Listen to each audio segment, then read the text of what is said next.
Belajar matematika asik dan kreatif bersama Apik. Kali ini kita akan pelajari tipe data statistik ya. Ada beragam tipe. Yang pertama adalah data nominal. Apa itu? Data berskala nominal adalah data yang diperoleh dengan cara kategorisasi atau klasifikasi. Jadi hanya mengelompokkan ya.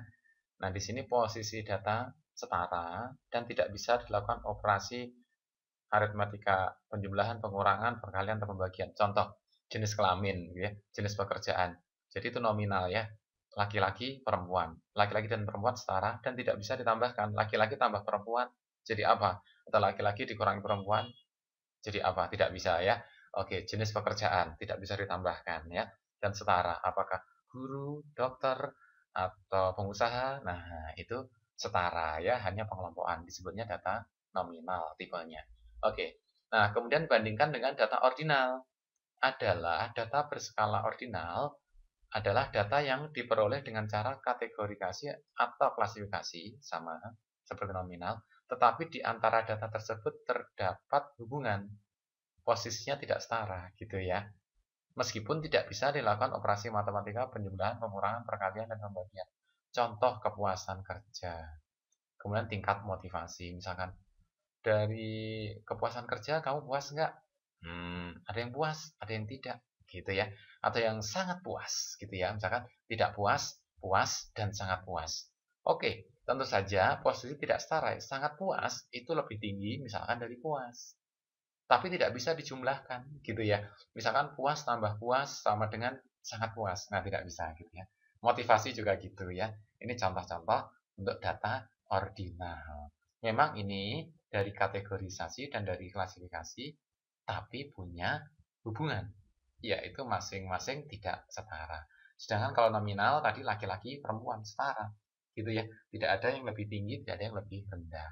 Mari kita lihat data berikutnya, interval ya, adalah data yang diperoleh dengan cara pengukuran, di mana jarak antara dua titik skala sudah diketahui. Ini dari pengukuran ya. Nah, di sini tidak ada kategorisasi, bukan pengelompokan karena pengukurannya bisa dilakukan operasi matematika. Contoh ini ya, temperatur yang diukur dalam derajat Celcius atau derajat Fahrenheit. Misalnya gitu ya, 25 derajat Fahrenheit, Celcius kita biasanya 25 derajat Celcius ditambah 3 derajat Celcius. Bisa gitu ya. Dan ini bukan dari pengelompokan gitu ya, bukan dari kategorisasi. Oke, ini data interval. Jadi dua titik skala sudah diketahui. Jadi misalnya perbedaan antara 26 derajat dengan 25 derajat kan 1 derajat. Sama saja itu dengan perbedaan 30 derajat dengan 36 derajat. Sama-sama 1 derajat. Itu jadi dua titik skalanya dianggap sama. Oke, itu data interval. Bandingkan lagi dengan data rasio. Nah, apa itu data rasio?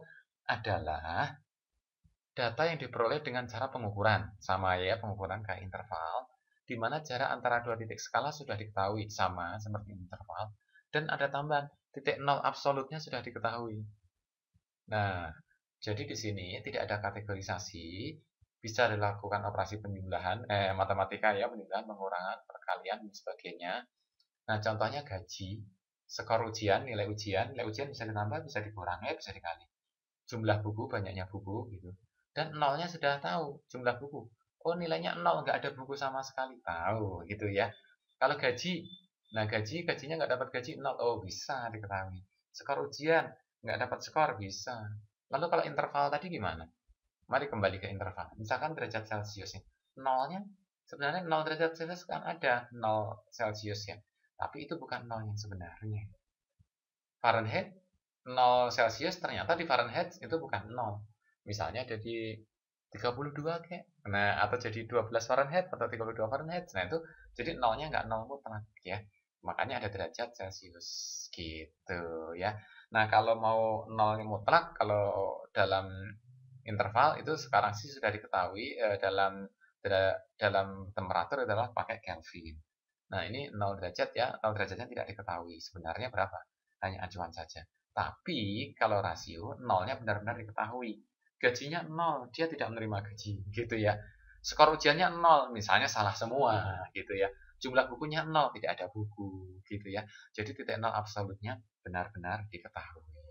Belajar matematika asik dan kreatif bersama Apik.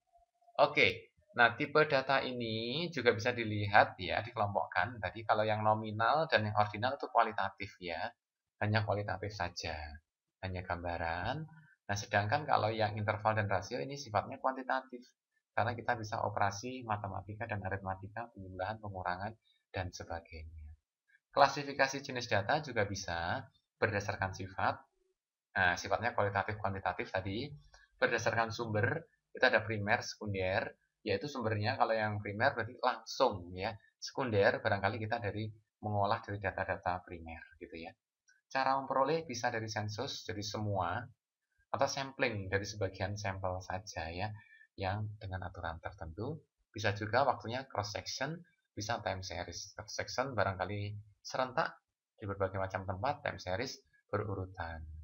Ya, belajar matematika asik dan kreatif bersama Apik.